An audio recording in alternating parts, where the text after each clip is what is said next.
Good morning student. जैसा आज का हमारा जो टॉपिक है वो टॉपिक क्या है, कैसा है, इस बारे में हम आज बात करेंगे।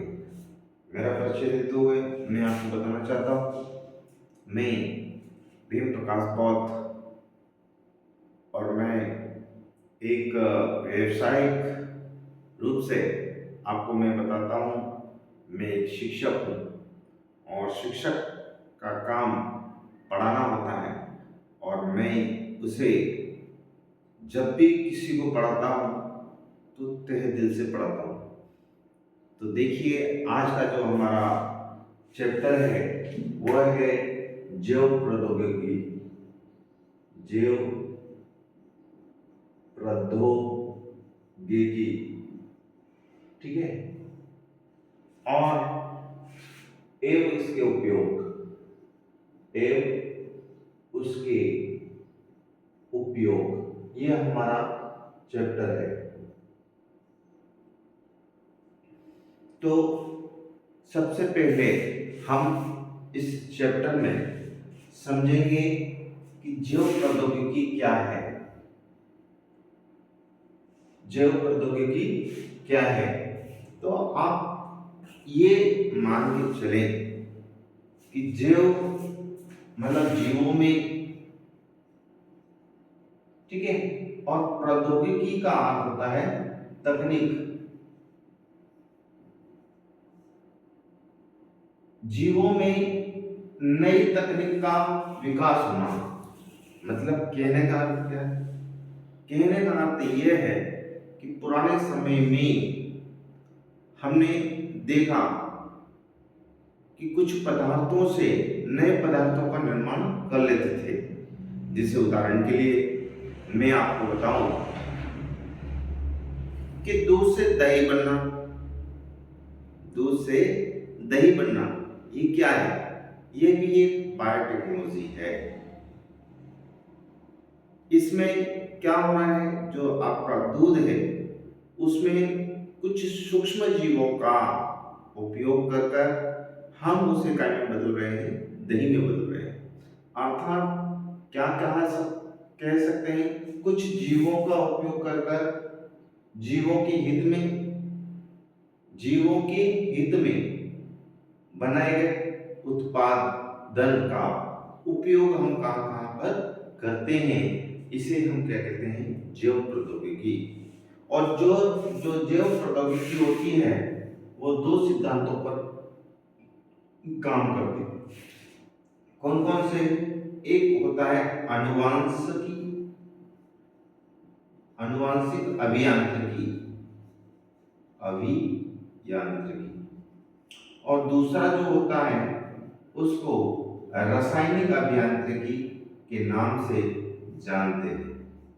अर्थात कहने का बात यह है कि जो जो प्रौद्योगिकी होती है वो दो सिद्धांतों पर काम करती है। नंबर एक, आनुवांशिक अभियांत्रिकी। आनुवांशिक अभियांत्रिकी से मतलब यह है कि भैया जो कोई भी जीव है, वो जो जीव है वो कहीं ना कहीं एक कोशिका से मिलकर बना होता है और कोशिका के केंद्रक में आनुवांशिक पदार्थ पाया जाता है और उस आनुवांशिक पदार्थ में,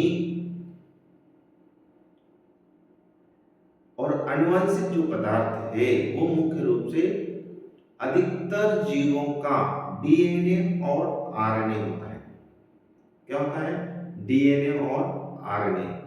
डीएनए का पूरा नाम डीऑक्सी राइबोस न्यूक्लिक एसिड होता है और आरएनए का नाम राइबोस न्यूक्लिक एसिड है। कहने का मतलब यह है कि इस आनुवांशिक पदार्थ में यदि हम क्या कर दे, फेर बदल कर दे। फेर बदल मतलब यदि कोई जीन, जीन मतलब ऐसा कारक है जो किसी एक लक्षण को प्रदर्शित करता है और ये डीएनए के ऊपर रहता है, प्रेजेंट रहता है। अर्थात कहने का मतलब है जो जीन शब्द सर्वप्रथम दिया था वो जॉनसन वर्क ने सन 1901 में दिया था।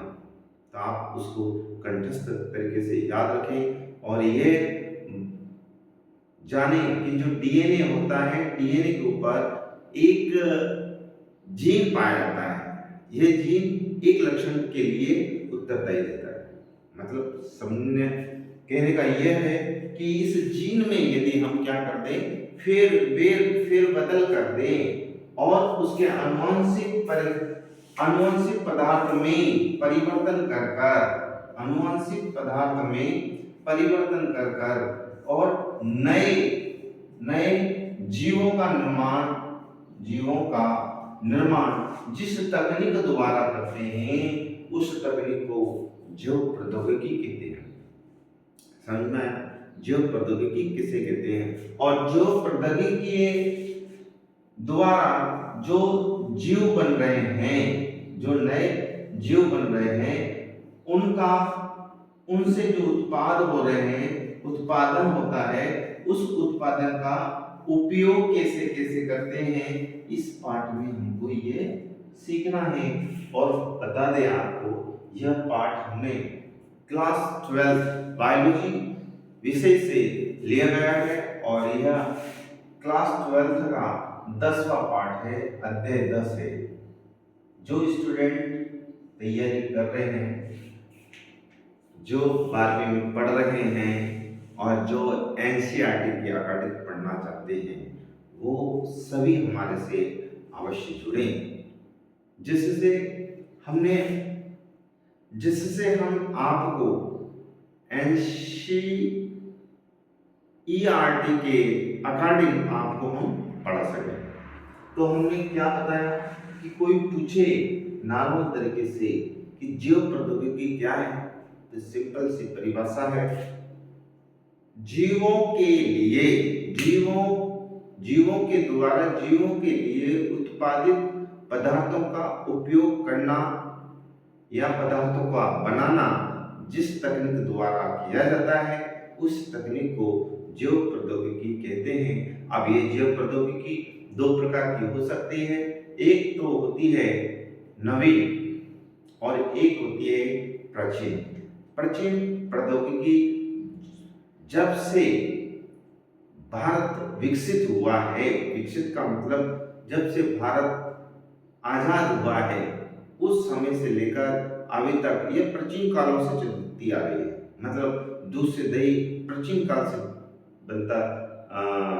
बनाया जा रहा है। तो ये प्राचीन बायोटेक्नोलॉजी के अंतर्गत जानेंगे और नवीन बायोटेक्नोलॉजी के अंतर्गत हम कुछ शब्दों का उपयोग करते हैं, जैसे आनुवंशिक अभियांत्रिकी। आनुवंशिक अभियांत्रिकी मतलब जेनेटिकली इंजीनियरिंग और केमिकल इंजीनियरिंग के अंतर्गत इसका अध्ययन करेंगे। तो आज हमारा जो मेन टॉपिक था वो था जैव प्रौद्योगिकी एवं उसके उपयोग। कहने का अर्थ ये है स्टूडेंट कि जो जैव प्रौद्योगिकी है, जैव प्रौद्योगिकी क्या है, तो हमने आपको बता दिया वो तकनीक जिसमें जीवों के आनुवंशिक पदार्थों में है ना परिवर्तन कर नए जीवों का निर्माण कर उससे जो उत्पाद बनते हैं, उन उत्पादों का उपयोग हम कहाँ करते हैं, इस पाठ में हमको सीखना है। ठीक है, अब हम आगे चलते हैं। तो ध्यान देना, आगे चलते हैं। तो जैव प्रौद्योगिकी का उपयोग क्या है, कहाँ इसका हम उपयोग कर रहे हैं। तो 3 क्षेत्रों में इसका उपयोग सबसे अहम देखा जा रहा है। वो 3 क्षेत्र कौन से हैं? तो सबसे पहले यहाँ पर हम बताएं, सबसे पहले एक कृषि क्षेत्र है और एक क्षेत्र है चिकित्सा क्षेत्र। चिकित्सा क्षेत्र में क्या उपयोग करते हैं और कृषि क्षेत्र में क्या उपयोग करते हैं। तो चिकित्सा क्षेत्र में हमने इसके पादप कोशिका में, याद रखना प्लांट सेल में जीन में परिवर्तन किया और जीन में परिवर्तन कर 2 प्रकार के नवीन जीवों का निर्माण किया। नवीन मतलब क्या?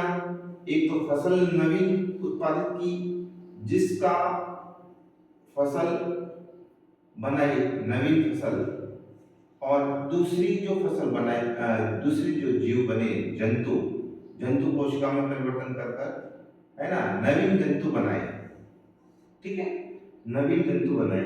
तो इसको हमने क्या कहना कि इसके आनुवंशिक पदार्थ में हमने परिवर्तन कर कर, आनुवंशिक पदार्थ में हमने क्या करा, परिवर्तन करा, और परिवर्तन कर कर क्या बनाए, फसलें बनी। कौन कौन सी फसलें बनी, तो आप याद रखना, एक तो नाम सुना होगा बीटी कपास, ठीक है, बीटी सोयाबीन, बीटी आलू, ठीक है। ये सारी की सारी जो फसलें हैं वो किसके द्वारा बनाई गई हैं, तो आपको बताना आनुवंशिक पदार्थ में परिवर्तन कर कर बनाई गई है।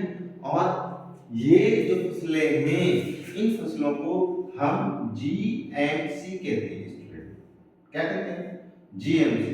जीएमसी का पूरा नाम कोई पूछे तो आपको जेनेटिकली मॉडिफाइड क्रॉप्स के नाम से जानते हैं, और जो जीव बनते हैं उसको हम क्या कहते हैं, तो आपको याद रखना है जीएमओ बोलते हैं, ठीक है। या जो जंतु बन रहे हैं इसको जीएमए के नाम से भी जानते हैं।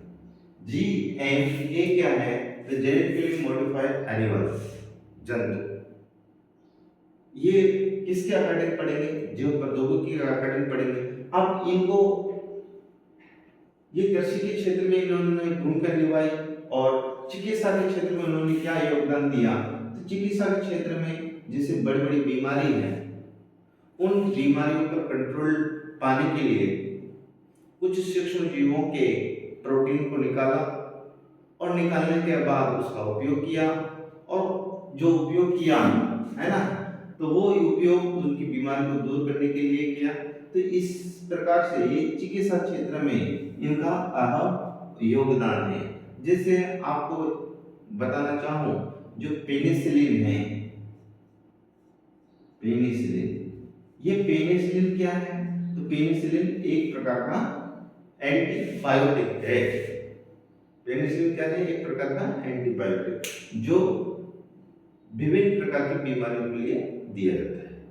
अर्थात ये क्या है, एक प्रकार का प्रोटीन होता है जिसको किसी एक जीव से क्या करते हैं, निष्कासित करते हैं, और निष्कासित कर कर उसका उपयोग हम दूसरे जीवों को मारने के लिए करते हैं, इसलिए इसे प्रतिजैविक के नाम से जानते हैं। और सर्वप्रथम नॉलेज के लिए मैं आपको बता दूं कि सर्वप्रथम जो एंटीबायोटिक की खोज की थी वो अलेक्जेंडर फ्लेमिंग ने की थी, और अलेक्जेंडर फ्लेमिंग और चैन नामक वैज्ञानिक को इस कार्य में तो उनको नोबेल पुरस्कार से सम्मानित भी किया गया था।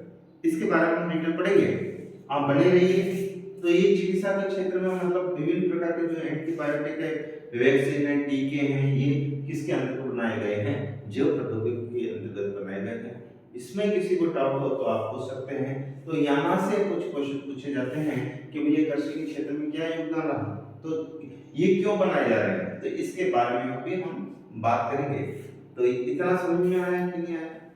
पहले हमारे देश में जब हरित क्रांति चल रही थी, तो हरित क्रांति में बहुत सारे लोगों ने कृषि पर विशेष ध्यान दिया। हरित क्रांति कृषि के लिए बनाई गई, और कृषि में उत्पादन क्षमता को बढ़ाने के लिए बनाई गई।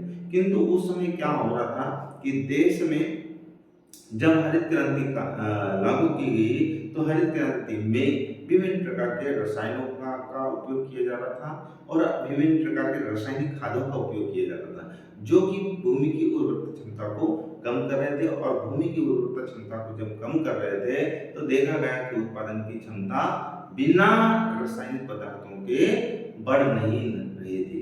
फिर उसके बाद कार्बनिक खेती आई।